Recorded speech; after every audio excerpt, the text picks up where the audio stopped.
Morning, everybody. I'm not sure how the sound is. I know it's better when I turn it around the other way, but I'm not real high tech here at home, so we'll just keep it facing me. And good morning, Lisa. Good morning, Annie. Good morning, Linda. Good morning, Casey. So welcome everyone to the light and the love that is Unity of South Sound. And my name is Reverend Jeffrey Fowler, and it's my joy to welcome you here this morning on this super wintry wonderland outside. Hope you all are enjoying staying home and just staying warm and safe. I know I did a lot of shoveling yesterday, and our street is pretty snowed in. So wishing you all well this morning.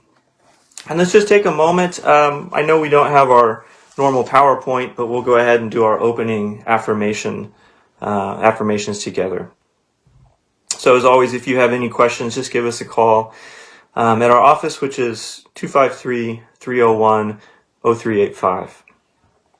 So let's just take a moment to just take a deep breath and center and affirm the truth of who we are. If you'll say our opening affirmation together. There is only one presence and one power active in our lives and in the universe, God the good, omnipotence. And our mission statement, inspired by the divine, as an inclusive spiritual community, we explore and express our highest potential. Our vision statement, present and centered in divine love, we co-create a peaceful and awakened world. And our core values, we are love, joy, abundance, and spirit guided. You know what? I forgot my Christ candle. So we'll just light the candle of our hearts. I gotta loosen this tie for some reason, the way I'm sitting. It's hard to speak. So we light our Christ candle virtually in our hearts. So we'll skip a few things this week. We'll skip some of our congregational songs because I'm not the greatest singer, but I'll try to do a little bit of music. And why don't I just play a song and then we'll go into Namaste. Happy Valentine's Day, everybody.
does Body and Soul, which is an old classic and a good Valentine's song.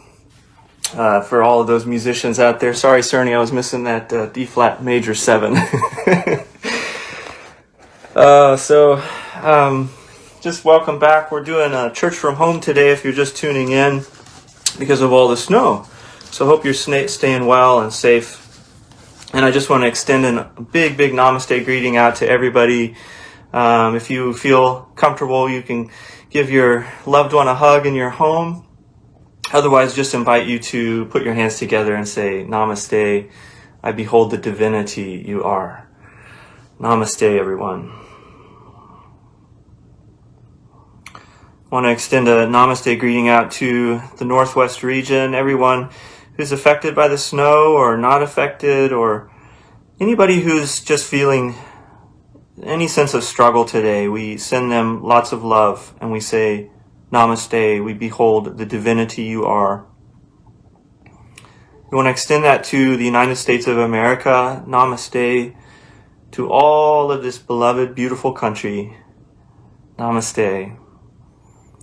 And namaste to our entire planet, planet Earth. We love you. We bless you. Namaste.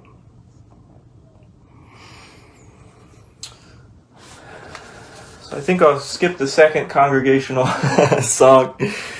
And we'll go right into our inspirational reading.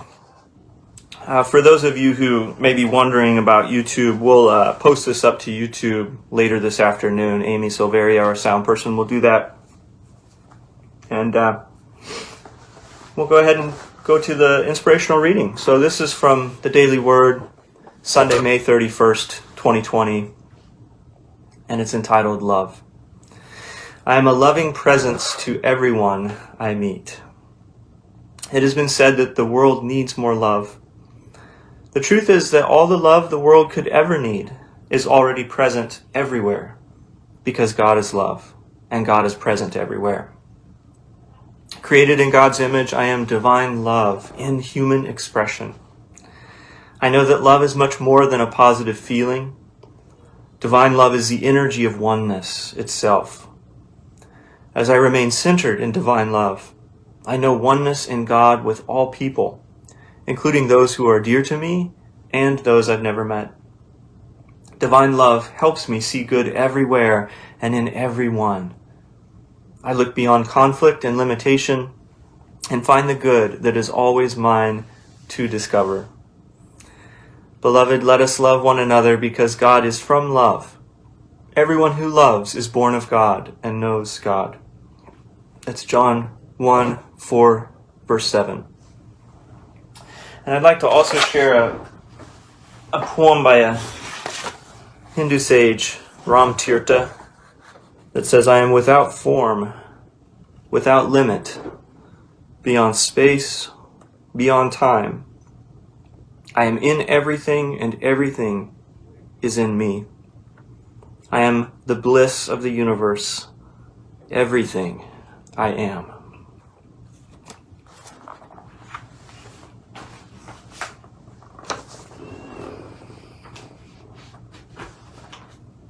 So what I thought we'd talk about today is agape love, or unconditional love, and how we can better return to this energy of unconditional love on our planet. I think we need it today more than ever, because our minds and our emotions are in many ways becoming hijacked by the divisions and the suffering and the difficulty of so many people. And so, including ourselves. And so our challenge is to really return to a state of being more unconditional with our love. One of my very favorite spiritual teachers of all time, Sri Sri Ravi Shankar, wonderful, wonderful man. He's such a sweet guy, loving guy. Somebody asked him, what is God? And he said, love. Unconditional love. And I always remember the energy just pouring forth from him as if he had deeply experienced it.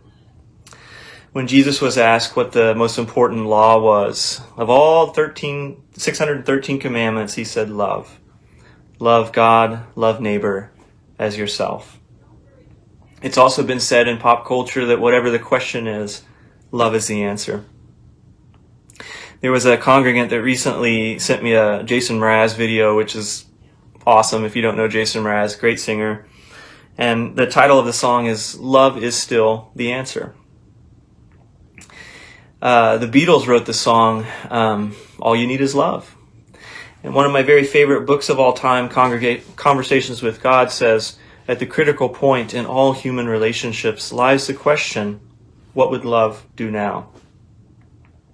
Now, every one of these statements is really whispering to us the answer to our problems, wherever we find ourselves. If it's physical, mental, emotional, spiritual, love is our answer. And love is the energy that we feel oftentimes today on Valentine's Day, whether it's with another human being or with God or towards nature. And if we contemplate all the statements I just mentioned very deeply and put them into action, our lives become happier. There is a lightness that comes about in our life and an impetus to move us forward to greater solutions and greater harmony. One of the things I love about Unity is that we look to all different spiritual traditions for wisdom and truth and love. And not only that, but we also reach out to the sciences. We study modern science, quantum physics. We study social sciences and the developments of psychology. And what we strive for is something that is more universal to human beings, something that can serve all of us. We're not always there because that's a continuous journey, but it's a beautiful goal.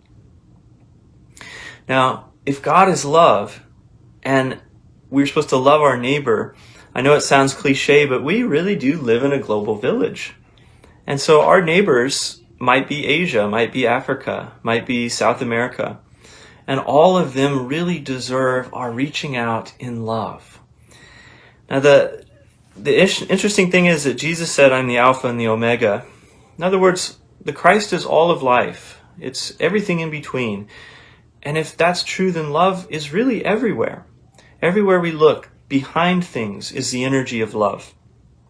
Now, the problem that we usually get ourselves into is we only see love somewhere. And that can be a very difficult thing that leads to many world problems. If you look at the original statements of the Bible, when the Creator set all of the creation in motion, in Genesis 1 it says, in the beginning God created the heavens and the earth. Now the earth was formless and empty.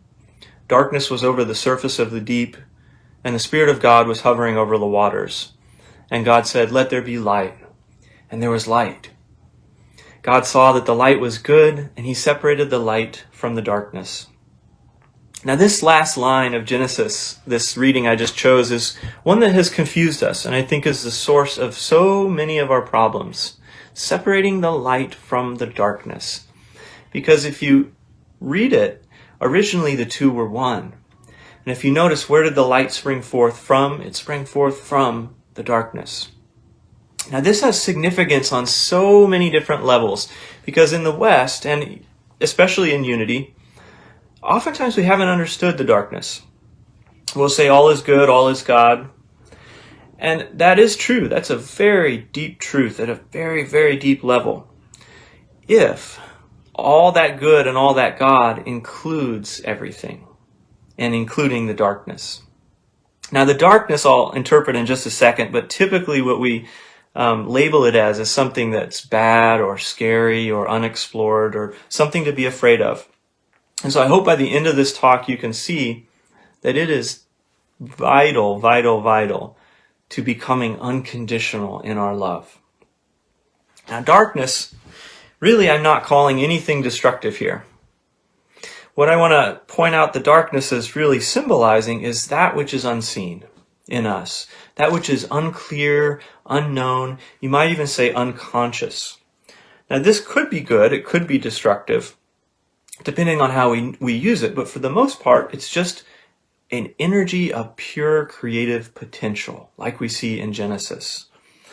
Now, in many ways, I think the early church tried to kind of hide this from human beings because there was a sense of if you own that unseen aspect of yourself, you reclaim half of your power.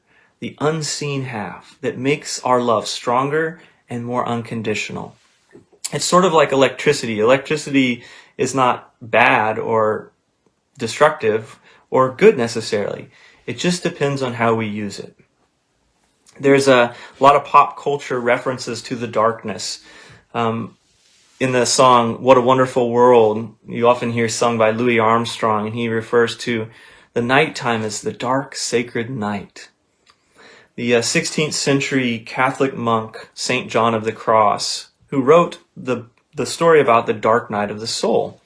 Now, over time, we've interpreted that to mean a really bad time, a really difficult time. But that's not really what he originally meant. In fact, he called the dark night of the soul a night more kindly than the dawn. Why would he say that? Night more kindly than the dawn. Well, if we go back to that original Genesis 1:1, we'll look at it more in a minute, but it is this formless state in us that is unseen, unclear, unformed, maybe unconscious. And if Jesus or the Christ is the Alpha and the Omega in all things, and from that presence of the Christ issues forth incredible love, then that darkness, that unseen, that unformed is vital to us and our love and becoming unconditional with that love. So we'll go back to Genesis. Now the earth was formless and empty. Darkness was over the surface of the deep. Now, I don't know about you, but if you read that, to me, there's no negative connotation there. It's formless and empty. And from that formless state, this dazzling, brilliant, loving, ecstatic, creative light springs forth and gives birth to all the universes and galaxies that have ever been created. That's how I'm interpreting Genesis. And so if that light, which God says is good, is so loving and so ecstatic and so creative that it can give birth to the entire known universe and unknown universe, think about how much more beautiful that vast void of darkness and untapped potential, that great void, is. Think about how much more beautiful that is than even the light itself, because it gave birth to the light. Now, one of our world religions focuses deeply on this kind of energy that we're seeing here in Genesis, this darkness over the surface of the deep. Now, we might equate darkness also with a lot of other words, like I've been mentioning: openness, receptivity, spaciousness, formlessness. So if you want to write some of those words down, they all equal the darkness, the unformed part of us. The earth was formless and empty. Now this pretty much describes, and you probably are already aware of what religion I'm going to go to here, Buddhism. The earth was formless and empty. That is a good description of the Buddha nature. And from that formlessness and that emptiness rises the bliss of life, or the bliss of creation. Now in the West, we love clarity. We love what can be seen and measured, and we love to see things that are formed. We love to go shopping. We love to talk. We love to socialize. We love to create art. We love movies. And that's all wonderful. It's a huge part of life and who we all are. But we haven't dipped into the unseen as much. We don't take someone to our home and say, here's the unseen idea that I have. We might show them what we've started to create, but we haven't dipped into that unseen, unformed void as much yet within us. And even those words can be a bit scary, I think, to us. Because in our Western mindset, and I'm not saying everyone is like this, but it's kind of a main idea in the West, that if it's unseen and unformed, you can't schedule that. You can't measure that. You can't analyze that. And yet, I think in this year, 2021, I would almost call that unformed part of us our better half. It's really what we need to begin to draw on right now to come forward and teach us and inform us. Now, our reaction sometimes to that is, oh my gosh, well, that would be chaos. We got to have our shirt all buttoned up and our schedule all tight and everything structured and formed. If we don't have that, it must be chaos. Well, if you look back to the original meaning of the word chaos, It's a Greek word. And just like we see in Genesis, there's no negative connotation. Now you look at the meaning we've ascribed over time to the word chaos. If you look it up in the Oxford Dictionary, it says, quote, complete disorder and confusion. But then you read down a couple more lines and it says, quote, the formless matter supposed to have existed before the creation of the universe. Then you go down a little further and you can look up things like chaos theory, which is a branch of mathematics. And this is defined as dynamic systems whose apparent random states of disorder and irregularities are actually governed by underlying patterns. So wait a second, I thought that chaos was just defined as complete disorder and confusion, and now we're defining it as underlying patterns. If you look back far enough, the word chaos had a positive connotation in ancient Greece. It was seen as this deep reservoir of untapped human potential. It was like that darkness where the light sprang forth in Genesis. It's like this great void of creative potential in all of us. Now, from that great reservoir, that great void, all sorts of civilization began to flower. All sorts of things began to come up, and as a result, the culture of Greece blessed our current day civilization in many, many ways. But you see, because they valued this energy of chaos, new ideas came forth, new solutions, new inspiration, strength and energy. They came up with new forms of governance. Tons of different sects were going about in Greece, as if you studied Greek culture. There were new philosophies and new forms of education, all sorts of new philosophies, doing kind of arguing and going back and forth with each other. People were flowering. There was an expression of architecture, an expression of engineering and technology. Language was being developed and cultivated. Art and music and poetry was coming about. Theater was evolving. Wisdom and ethics and philosophy. And on and on and on. There was this tremendous flowering of human civilization. And it was almost like the next highest version and the next highest version and the next highest version of each one of these aspects of life was beginning to bloom. Now, if I just said the words chaos and darkness, given our context today, without any of the explanation I've just given in the last 10 minutes or so, we would probably heap negative connotation onto those words, darkness and chaos. But as we go back far enough in history, a very different connotation begins to arise. We see that those words can actually be filled with love because they signify a divine potential, a realm of untapped human potential within all of us that gives rise to all things. Now, the key here is to link this back to love, to helping us make our love more unconditional. Because what we do when we tap into this great reservoir, this great void, is we start to see all of creation linked back with it. The things we like, the things we don't like. Now, what we oftentimes do is we kind of forget the void. And so in that way, we forget about half of who we really are. And our vision begins to narrow by about 100 or 1,000 times. And if the world is good, this is the formed world, we're happy. And if we're struggling, we're angry, we're sad, we're depressed, we're bitter. And so what we need to start doing is shifting our energy just a little bit more to that untapped potential.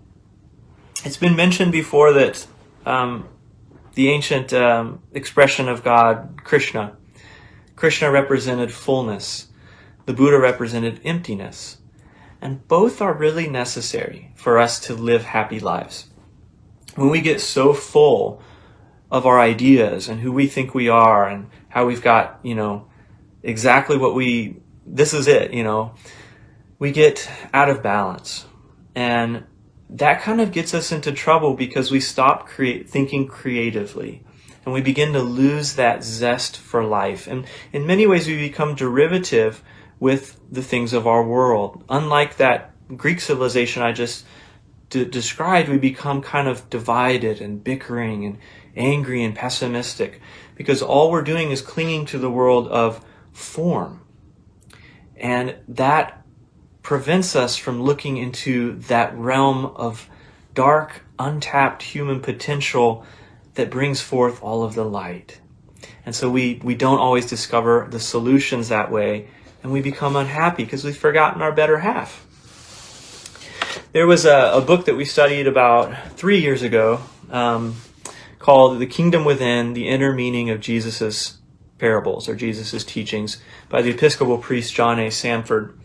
And it was written back in around 1970, and it was really ahead of its time for 1970.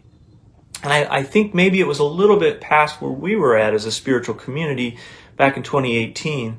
And so I would recommend picking it up again now and checking that book out again in terms of our social movements today, because Sanford looks at the teachings of Jesus also from a psychological perspective and incorporating in what I'm talking about here from Genesis, the unconscious or the subconscious. Now, there's no negative connotation there, but oftentimes because we've had that perspective in our Western culture of valuing the seen and being scared of the unseen, we will heap a negative connotation onto what Jesus is saying, that Jesus is criticizing these individuals in these groups. But actually, when we look at those parables from that psychological standpoint, we begin to see he's not so much condemning, he's actually just trying to get us to be balanced, to incorporate the unseen and the seen, the unconscious and the conscious. And so many of Jesus' parables can be looked at in that way to balance both sides of our brain and both sides of our heart, to get us to become more unconditional. So that balance is what we need. So check out that book, The Kingdom Within, The Inner Meaning of Jesus' Teachings, Jesus' Parables. Can't remember if it's parables or teachings. So I think of this also in terms of... Okay, I'll try to pick up where I left off. Sorry, everybody. My internet connection may not be strong enough here. I'll have to hike up to the church in future, if we have future snow days. So I was just saying that, politically maybe we can connect back to this untapped void to help us come to deeper solutions. In Unity, we view our children in this way. Rather than try to push in information and wisdom, we try to draw out what's already there. And we call this the living curriculum. That's why, in many ways, I think we have such great kids programs that have affected so many generations of people, because we are drawing out what's already in there. And this has been a strength for us in Unity. The Fillmores were very inspired in this way. And in this way, we look at children in terms of that great void, that untapped potential. My grandpa used to share a story about how his grandparents, my great-great-grandparents, looked at him as a little baby and said in their Swedish accent, "Oh, I feel so sorry for him. He's got so much to learn." And he also described later on how his dad, my great-grandpa, he was loving and kind to his son, but he didn't really truly value my grandpa till he became a doctor. And so what we're saying there is we value the formed. We value the seen. We don't look at people around us who have this tremendous potential oftentimes and really encourage them or really support them in manifesting their dreams. What we tend to do in our culture is value the person after they have the credentials, like what happened with my grandpa. So this is, again, where we can begin to apply this statement in Genesis, the unformed. Begin to love people wherever they are at in their journey. Now, if we brought this again back to politics, what could it do? What sort of light could be birthed from that unseen? How could we begin to understand that that unseen is that darkness that is more kindly than the dawn, like St. John of the Cross said? Or, as we see in Genesis, this darkness over the surface of the deep, from which God says, "Let there be light." We've become so jaded and so bitter today that we're no longer looking through the eyes of that infinite potential, of that untapped potential in all things. Thanks for jumping back online, everybody. It might be my internet connection here at home is not strong enough. So next time I'll have to hike all the way up to church through the snow and maybe use that connection. So I'll give you a couple more examples. The Buddhist ideal of the present moment still has yet to become realized. And in many ways, we're puppets. And what are we puppets of? We're puppets of our past actions. I'll give you an example. If you look at a video of somebody sitting in a dentist chair getting their tooth pulled, you might wince in pain. Now, what that is you're bringing your memories of the past onto this moment. And so what begins to happen is that person that's sitting in that chair may feel no pain at all, but we are projecting pain onto this moment. Now, physiologists will even tell you that as we watch a video like that, we're creating molecules in our body that are pain molecules. So we're having physical reactions, emotional reactions, mental reactions to this present moment, and that person that's in that chair is feeling no pain. Now, this is kind of a parable of our current life. It's why our guest speaker, Dr. Sharif Abdullah, said every day we need to take out a blank piece of paper and start over and ask ourselves, who am I? What is my place in our society? How can I let love flow through me today? Because what we're doing every day is we're projecting all this unresolved stuff onto the canvas of life, whether it's anger or depression or sadness or judgment. And how can we really love our neighbors as ourselves with all that unresolved stuff? So what we can start to do is shift back to the unformed within us. If I showed you a picture of our former president, it would probably bring up all this unresolved energy. And then maybe you take the mask off, oh, it's our new president. Then the energy may be better. But again, what we're doing is we're not in the present moment. We're projecting our unresolved mental, emotional, physical reactions onto this moment. What we're talking about in Genesis here is to balance that void, that unformed back with the formed. And as we do that, it helps us to become more happy. It helps us to be able to look at this present moment with fresh eyes. Another concept from Buddhism is right along the same lines as the present moment, and that is beginner's mind. Beginner's mind. And this really just means looking at the world through baby eyes, through new eyes. You know, again, in the West, we love what is formed. And so we get very attached to that. We get attached to our education and our knowledge. And oftentimes the more letters we attach at the end of our name, the more we think we know. And the more we think we know, oftentimes the more we close off. And so when we close off, we move out of the present moment and out of beginner's mind. And in a sense, we move further from that great void where God said, let there be light, and new creation and new solutions sprang forth. Now, I'm not saying having letters behind your name is a bad thing, but lack of knowledge is also important. And this is what we have a hard time understanding.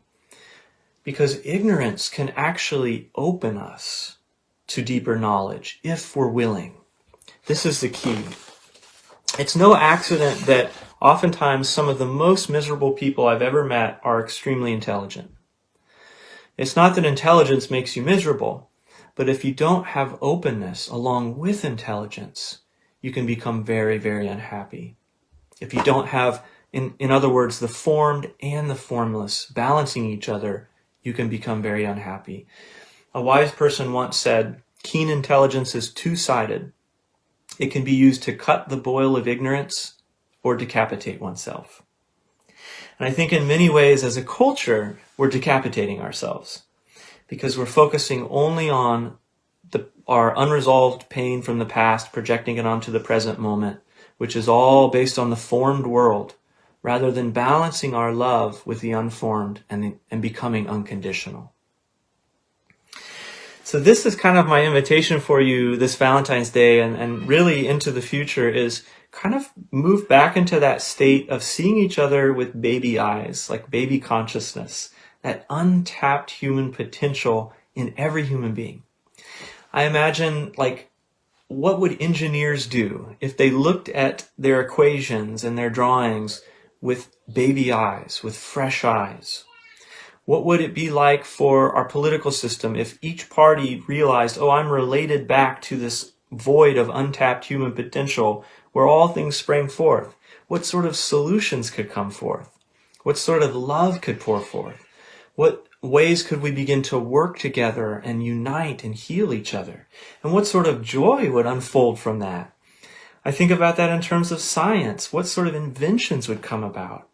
And what sort of medicine would we create that actually heals us? And how could human beings in general begin to come together to really serve each other as our larger selves?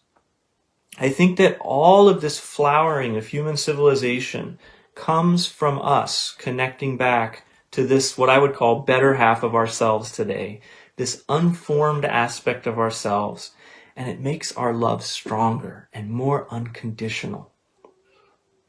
Unconditional love, it truly is the answer. Because right now we are so calcified in the us and them consciousness that we're, in a sense, really thriving and feeding on it and priding ourselves on the fact that we know and we're right and the other people are wrong.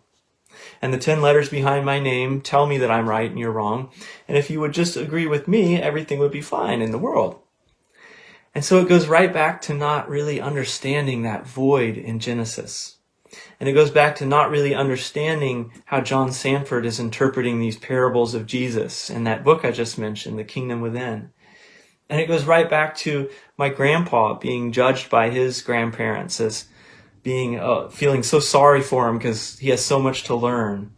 And it goes right back to his dad only loving him deeply when he finally became an MD doctor. And it goes right back to not understanding this present moment and being open to the potential that lies in this moment. And it goes right back to not understanding our true Buddha nature and the emptiness that also lies within us. And it goes right back to not understanding that ignorance can cause us to open and for knowledge to flow. It goes back to understanding that the chaos of life can actually create bliss. The unformed in us can create bliss. And so what has happened, I think, over time in our culture is our ego has gotten tighter and tighter and tighter as we focused more and more and more on the formed. And so the challenge, I think, for us is to balance the formed, what we know and what we've studied and our belief systems in our life and our experience and all the formed things with what is also unformed in us. And I think in that way it helps us to return back to love. And it helps us to return back to loving all people and all sides. And in a sense, becoming love.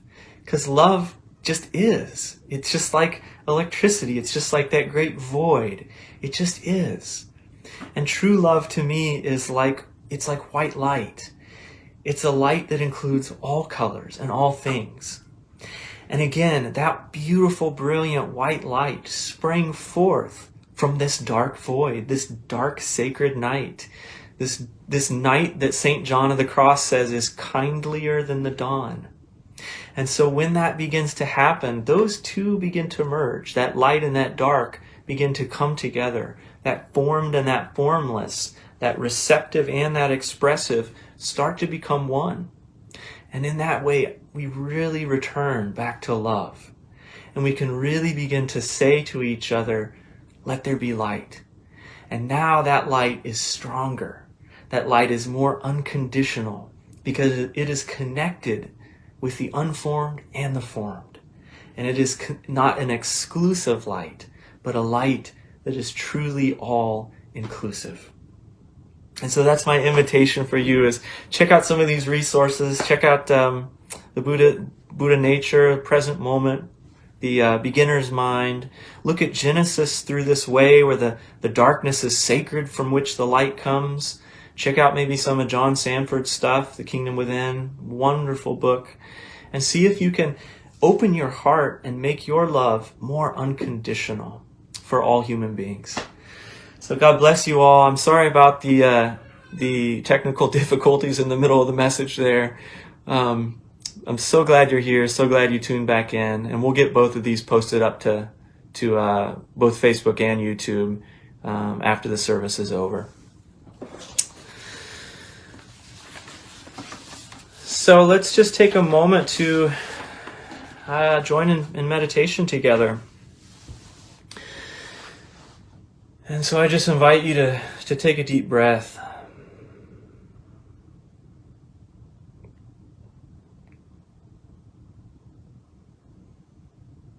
And as we do so, we just open ourselves to this beautiful, beautiful present moment where we have connected online, virtually, where we know that even though we may be physically separate, we are totally one.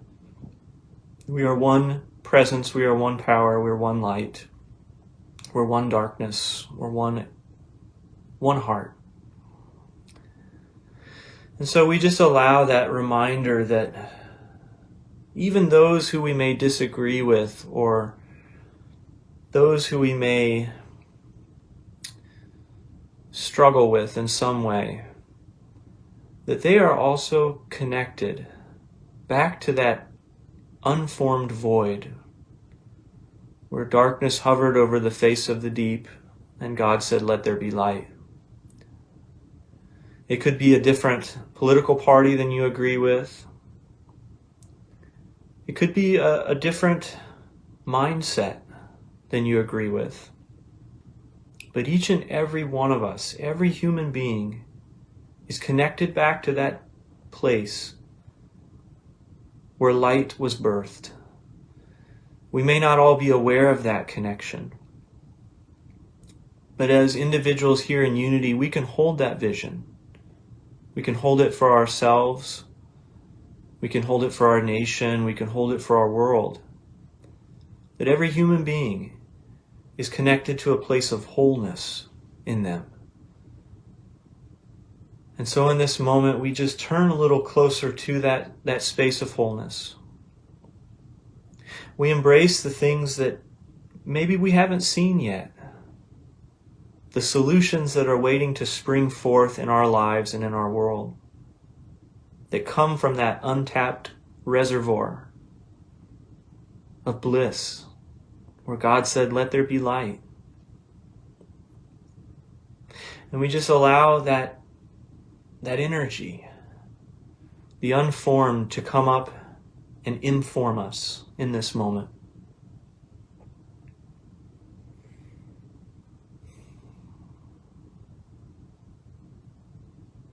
And so we take another deep breath.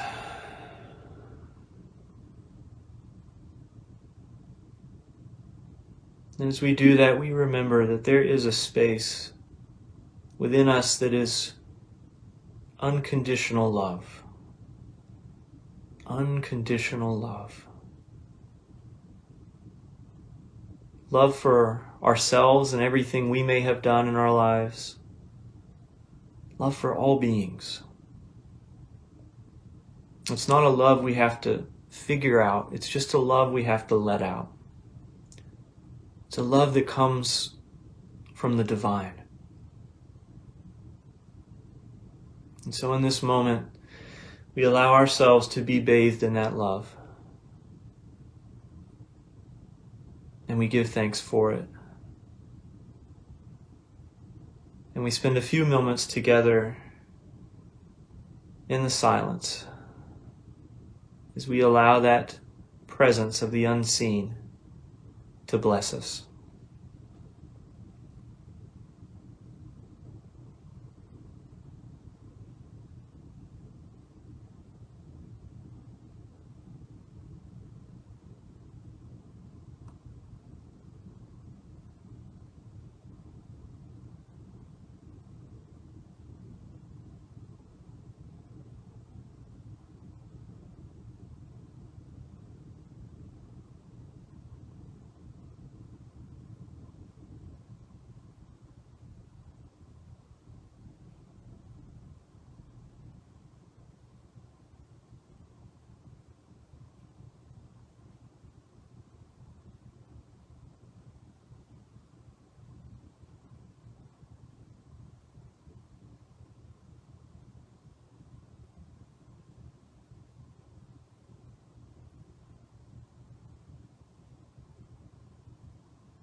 And so we just breathe back into this magical space where the snow is falling and we're just embracing this present moment with love.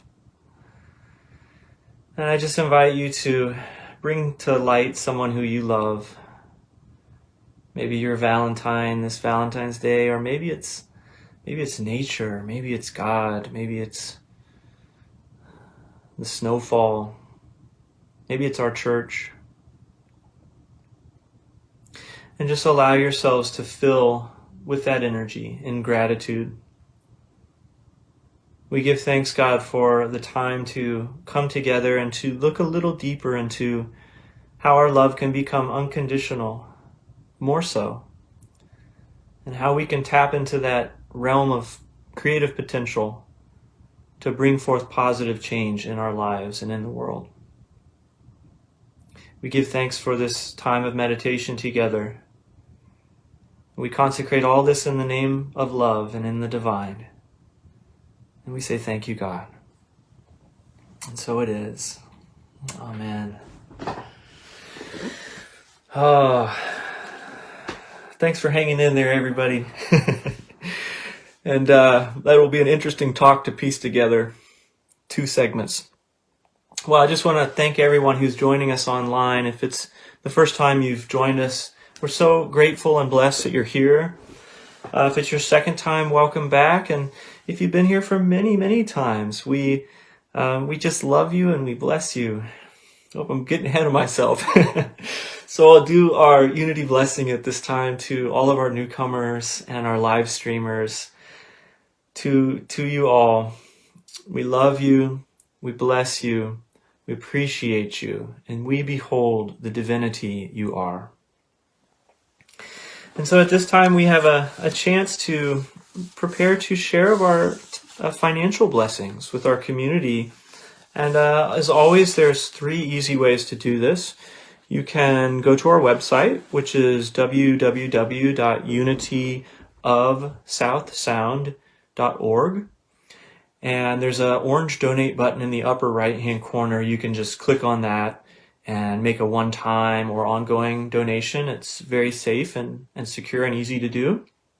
You can give our office a call during the week, Monday through Thursday. It's 253-301-0385, 253-301-0385, or you can mail it to us, which is Unity of South Sound, 710 South Anderson Street, Tacoma, Washington, 98405. And so whether you have those ties in your hand or you give online, I just invite you to hold them in your hand or in your heart and join with me in saying our offering affirmation together. This you may have to just do by memory. Divine love, through me, blesses and multiplies all that I am, all that I have, all that I give, and all that I receive. I am in perfect balance and flow with the universal tides of giving and receiving. Thank you, God.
Some technical difficulties with the piano, so we'll just do a short interlude.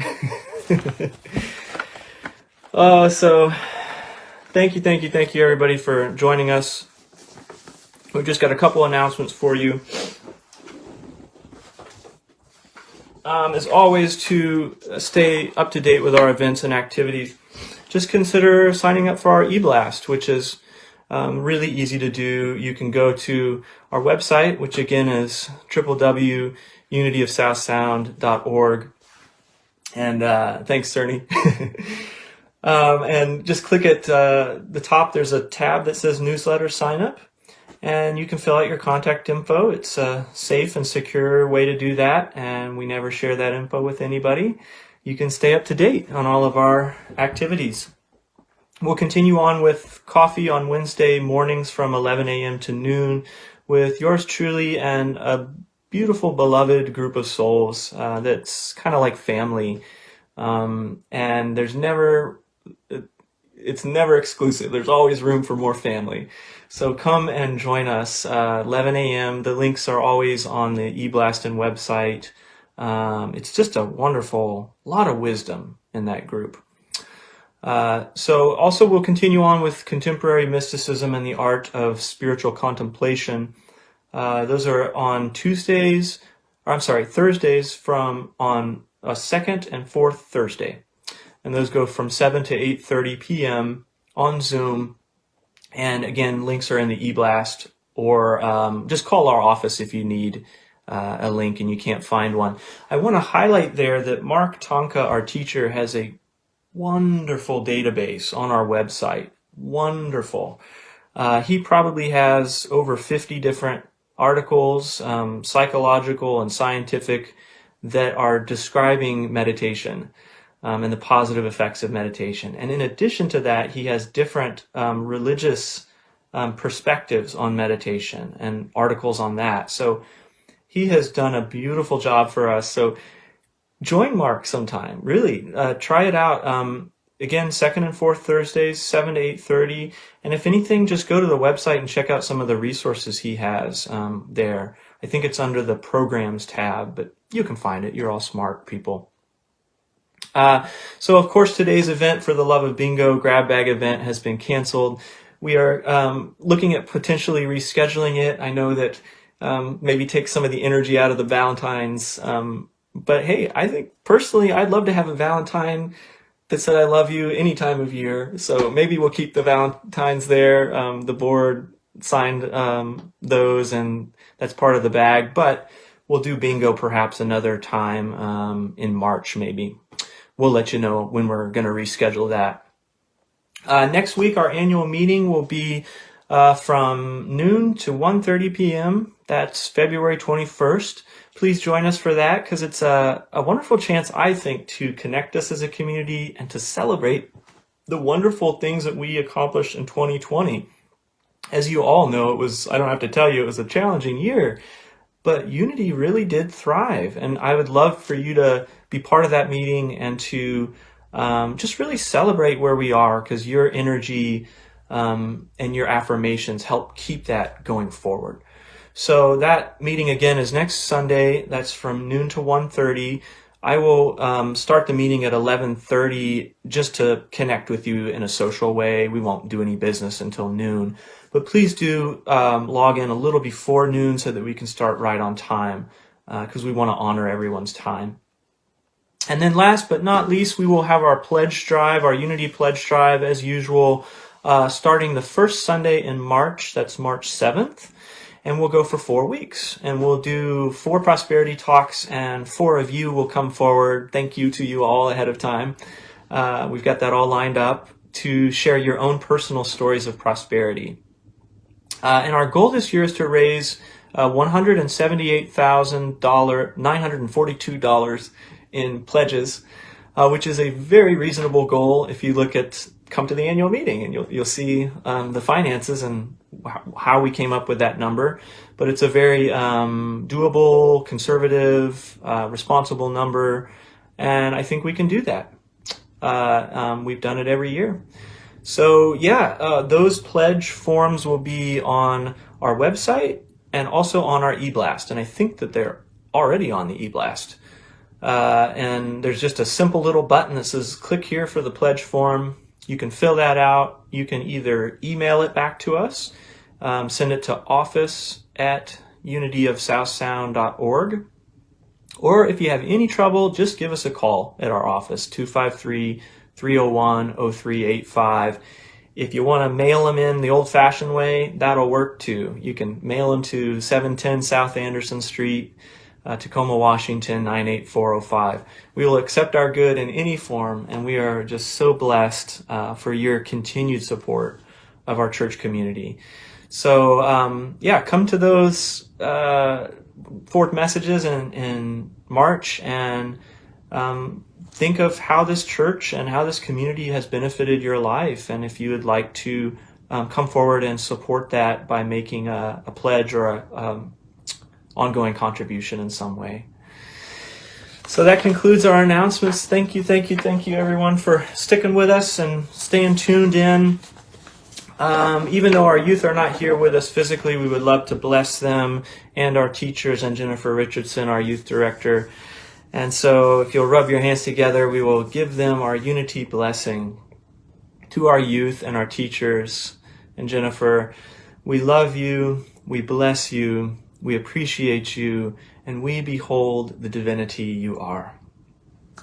And so I just invite you to take a moment and join with whoever you have with you. I'm not a great singer, but I'll try to sing the peace song and we'll sing it all together. So, let there be peace on earth, and let it begin with me. Let there be peace on earth, the peace that was meant to be. With God as Creator, family all are we. Let us walk with each other in perfect harmony. Let peace begin with me. Let this be the moment now. With every step I take, let this be my joyous vow.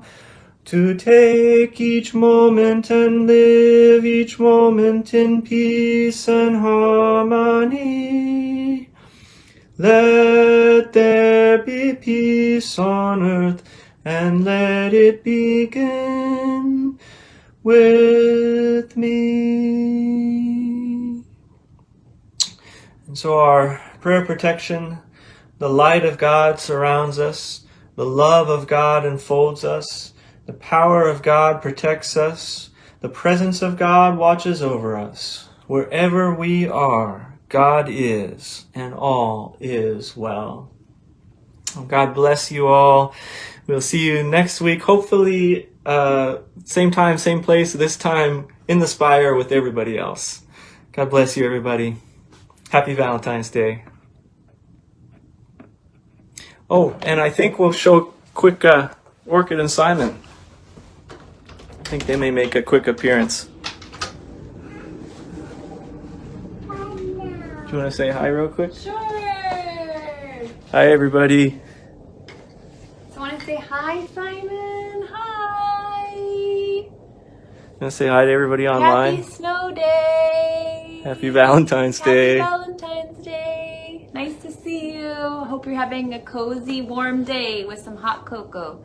That's what we did this morning. Hot cocoa and marshmallows on Valentine's Day on a snowy, cold day. So, hope everyone's keeping warm, and we miss you. Love you. Love you, everybody. Bye. Bye-bye.